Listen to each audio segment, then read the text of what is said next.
Good evening, everyone. We're here tonight with Lilly Ledbetter, who is an activist for women's equality. Thank you so much for joining us tonight, sitting down with ATV News. Thank you. It's a pleasure to be here. It's our pleasure. Thank you.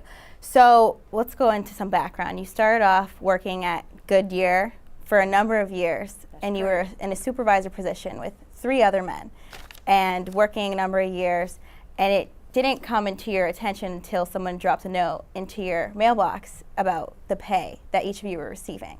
So what were some of the steps that you took? You realized that this was wrong, that you were being discriminated against, and what were some of the steps that you took in order to change this, what was happening?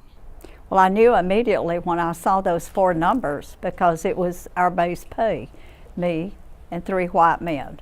And we 4 had the same job, just a different shift. So I knew immediately, the first thought was how much money I had lost just in overtime. Because the job I held, we were paid overtime because we were required to work so many hours, and we would have come up very, very short had we not been compensated with the time and half and double and triple. And the next thought that hit me was how much this would hurt my retirement. And I knew that I was in trouble. And there I had 19 years at that point. And it was just devastating. It was humiliating. First I felt embarrassed, and then I felt devastated because of thinking just quickly through the years how hard it had been to make ends meet and to make all the bills and to keep food on the table and the mortgage paid and college tuitions paid. It was very hard, like it is for all middle American families today. And I just was devastated. What was the steps to making this get up to such high approval and get it into law? Well, the first thought, I was 2 years away from retirement, but I couldn't let this go. I just couldn't let it go. I had to stand up for me and my family. I knew the law was against it. I filed a charge with the Equal Employment in 1998.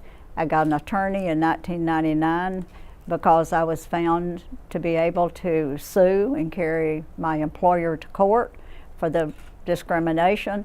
And then we got to the federal court in Alabama, my home county, in 2003.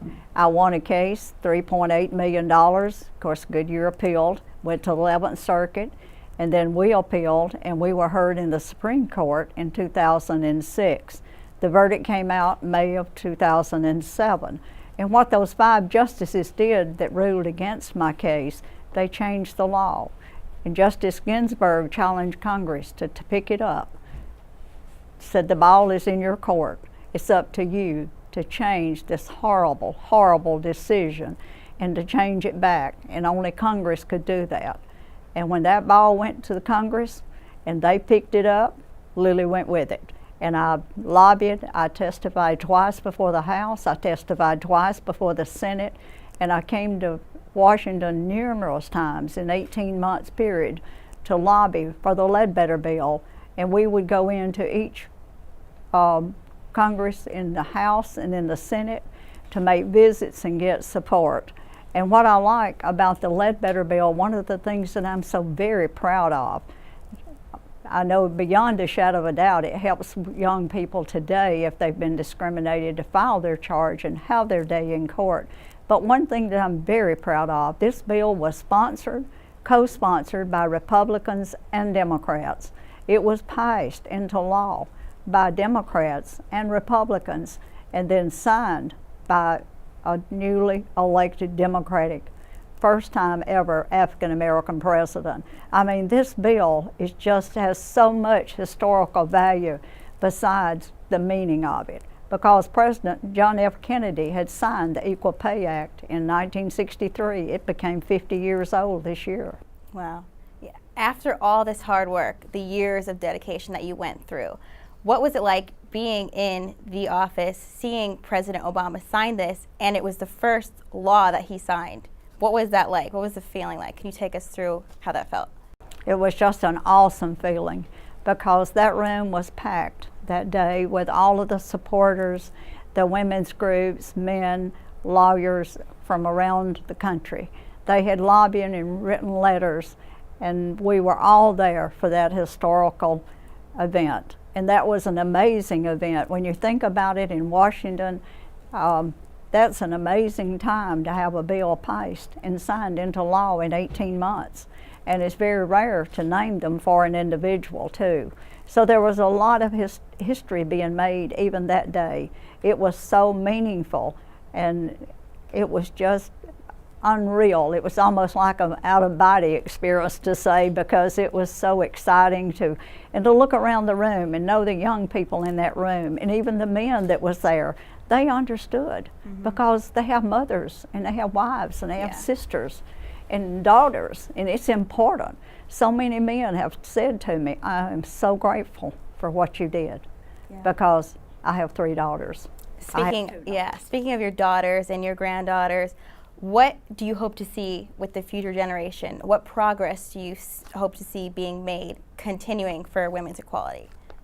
I'm hoping that eventually we have, in fact, that's one of the things that I'll be speaking about tonight. I want to see more women in politics. I want to see more women on the boards, heading up corporations. Women and minorities both are so shortchanged and have been for so many, many years. And equal pay for equal work is not just a woman's issue, it's a family issue. It means something for the husbands and the brothers and the fathers and the children. It is so important for this nation. And if you're say a man, and you've got this huge business down the street selling, that woman that gets paid fairly is going to have more money to spend if she's paid fairly. So this is important to not only the American families, but it's important to the economics of this country and to sustain our American family way of life. Well, American University is certainly excited to have you speak here tonight. Thank you so much for sitting down and talking with us. ATV, thank you for your interview and thank you for your time. Thank you.